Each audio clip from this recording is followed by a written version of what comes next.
just looking at this video and thinking, am I in the middle? Because my tripod is looking like this. How is you all doing? In my eyes, you all are purely orange. Nothing where you want to.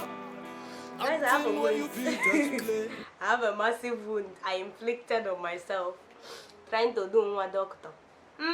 Hello guys, and welcome back to my YouTube channel. It's your favorite girl, Dinah Equipment, in the building, and today I have a video for you guys, obviously, and it's a really serious video, guys, and I want you guys to watch this video to the end before leaving your thoughts in the comment section, because I know a lot of you have seen the title and you know, I like, rah, what is this girl yarning about? What is she talking, man? What is she blabbing about? Let me just fire down. Just listen to me. And if you haven't watched my previous video where I broke down what I'm doing here in Benin City, click up here. If you haven't watched the video on how the whole process of getting into this program took, click up there as well to watch those two videos.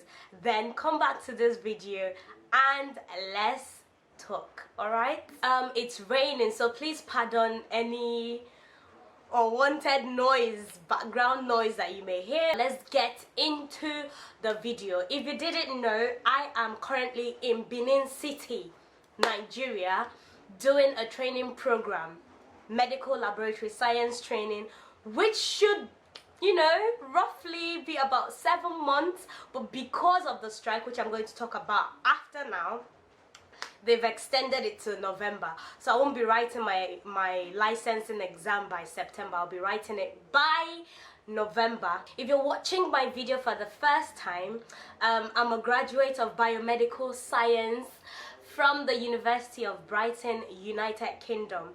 And the truth is, before I moved back to Nigeria, my whole aim, the whole thing was to come back, do my NYSC program. If you didn't know, it's an abbreviation for National Youth Service Corps. Whatever. It's like a one-year program where the government, you know, assign you to the opposite end of where you're from in Nigeria. So if you're from the east, they post you to the north. If you're from the north, they post. Ideally, that is how it should work. The main purpose is for you to go, you know, to another environment, practice what you can whilst learning another person's culture, another person's, you know, belief or whatsoever.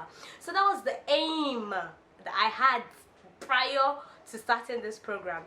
Ending of October last year, I moved back to Nigeria and I wanted to start up that program, and they were like, no darling, you just don't bounce into Nigeria and think you have arrived. You want to do what? You want to just do, are you mad?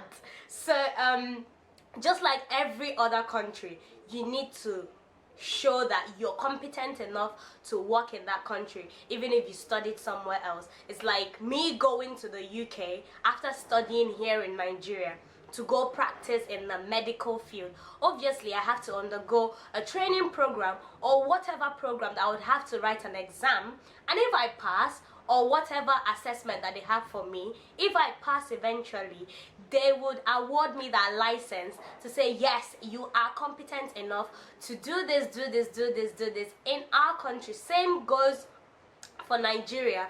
I came back and they said, before you can venture into your NYSC, you have to do a 7 months program, which, you know, at the end of the program, if you pass the exam, it means that you are competent enough to work, you know, with whatever samples you're giving here, practice, do whatever you want to do afterwards. Now, moving on to the 5 months I've spent here in Benin. I moved here in March, and it's been a bit like this, because if you've noticed, I haven't even been consistent in Benin City. I've had to move back to the east and back here again, like that, cause we started the program quite alright. The first week we had an induction, they posted us to different labs, you know, we had lectures as well. Then bang, if you watched my video, one of the videos I had done about moving to Benin City. I think I talked about us being on strike or something.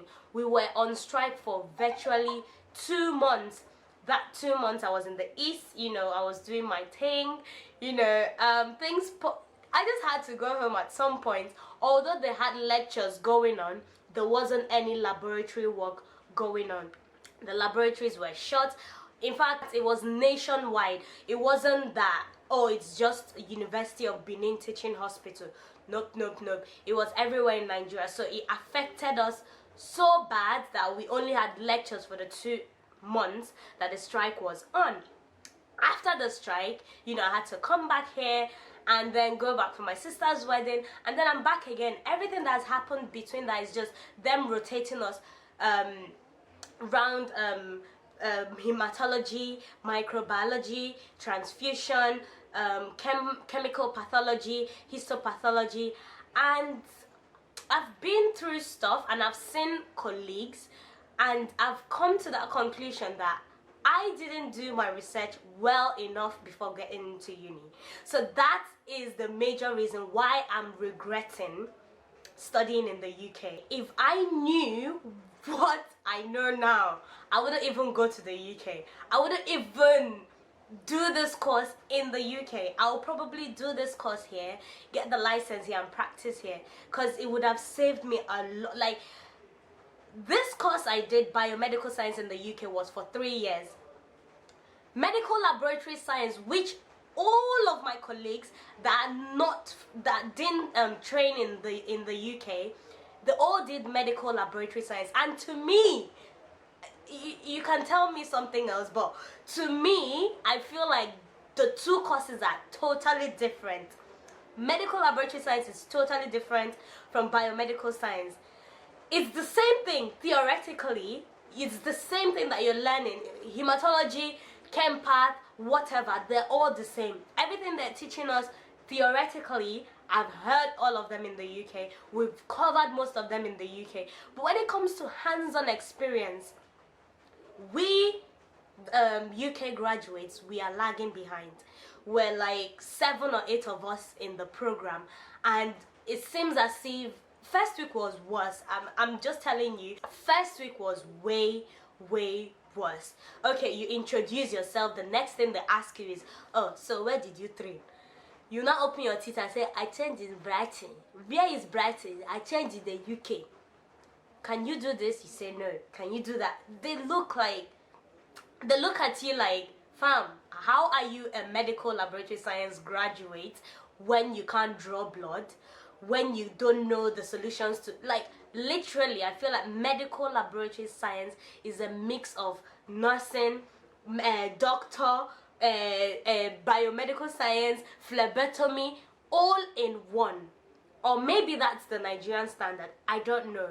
But most of the people who trained, most of my colleagues that trained in South Sudan, that trained in Kenya, that trained in Cameroon, that trained in Ghana, that trained in India, all of them are well equipped. You don't see them saying, oh, I don't know how to do this. Literally, this program expects you to know phlebotomy to some extent. Not just knowing it, but practically doing it. I can't, like, months ago, I couldn't take blood. Like, now I have loads and loads of syringes in my room. I go around asking people, please, in the lab, can I please draw your blood? My colleagues, obviously, some students as well. You are expected to know how to draw blood. You are expected to know some certain solutions, because when I was in the UK, when we did the practical, I don't know about you, University of Brighton didn't go as far as using chocolate agar, blood agar, cleared agar, McConkey agar. It was here that I saw all those for the first time. We used them here practically. The whole 3 years I was in university, the only agar we worked with was nutrient agar. Yes, I heard of every other agar, but we never got the chance to work with them. And that's the difference between us and those who did medical laboratory science elsewhere. And that actually bugs me. Not just that, you're expected to know some certain, you know, okay, I can excuse us not knowing a lot about, you know, malaria parasite staining. because it's not something that is conversant with them there in the UK. They don't have a lot of patients suffering from malaria. So most of what we did was cancer. We had a whole year learning about cancer, benign and malignant cancers. My whole final year was cancer. Literally. Malaria, we only did malaria for like 2 weeks or 3 weeks in the UK, and that was my second year, and that was it. We didn't do gram. I didn't even know that there was a staining for malaria. The way you have gram staining for bacteria, you have gram staining. You have staining for malaria called malaria parasite staining, MP staining. Not just that, you see people in class, they ask certain questions like solutions. Let me say, for instance, Leishman stain, Drapkin's solution, Gemsa stain. You're expected to know how to mix those solutions. You're expected to know what percentage, what's the constituent, how do you do it. You're expected to even know how to prepare your own agar plate. As a biomedical scientist, no. It's a totally different course and nobody can tell me anything. And my regret is not with the fact that I studied in the UK. My regret is not with the UK. It has nothing to do with the UK. It has everything to do with me, my decisions, not waiting enough or not questioning things enough, not going through the background work, the work where you have to look at, why do I really want to do this course? What's the criteria? What's the prospect? What's the career prospect like? What is life after graduation like? I didn't think about it. I just wanted to do it because I loved biology. And that's a wrong approach with people trying to get into uni. Before you get into uni, you know the course you want to do. Why do you want to do it? What's the purpose of that course? How would it benefit you on the long run? If you're to settle, where do you see yourself settling for the long run? And does that course have any impact with wherever you're going to settle on the long run? Because now I've done biomedical science, and that I've seen is really, really different from what we're doing here. These people, they did their courses, most of them for 4 years, most of them for 5 years. Ideally, here in Nigeria is for 5 years. 200 level students in Nigeria can draw blood. You know how nurses draw blood? They can draw blood. Drawing blood is not... In the UK, biomedical science, you're restricted to you're in the lab. What are you doing with patients? You don't even see patients. Like, that's the role of a doctor. That's the role of a GP. That's the role of... Even nurses get to see patients than you. Like, you don't... What you do is walk in the lab, walk with the specimens you've been given, the samples you've been given, walk, record, and send it back to the reception or whatever, and have it sent. You don't have anything to do with phlebotomy, fam. You really, really don't. Phlebotomy is a course is a 3-year course in the UK on its own, and it just baffles me how medical laboratory science here in Nigeria is so bulky. It's really, really bulky, and I don't know how they expect us, because they have seen that us from the UK, we are totally lagging behind. You don't expect us to cover all of that in 7 months. It's doable, because they said people from last year, most of the UK graduates, foreign graduates, they passed. So we don't have any excuse. So let me say I'm reading to pass. I'm reading literally to pass.